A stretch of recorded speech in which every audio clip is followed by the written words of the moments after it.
So, dati ginatang ko, Jay. Bye-bye, itatay, oh.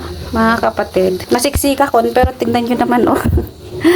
Pati buhok, may siksik. Ito lang po yung naiwan sa yalalay na isda. Dahil yung iba, binigay ko na po sa mga kapatid ko. Tapos, iyan lang.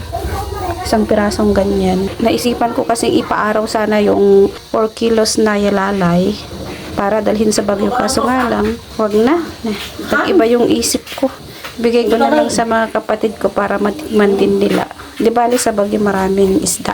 Iniwan ko po ito kasi gusto po ni Father kasi hindi masyado matinik. Tapos, 3 pirasong ganito. Niwakla at oh, sabi niya marami daw akong siksik, pati sa buhok. Yan, oh. Mga buhok, may mga siksik. Ayan. Ay, pati mukha na.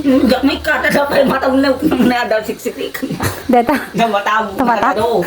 Di ba, digos na madam daw. Kasi nahirapan akong siksikan to. Kasi nga, ang lalaki.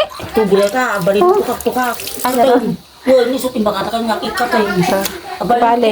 Kasakan nga idinay, nagtubo, nabal na. May nakman pinashare ni Baklan.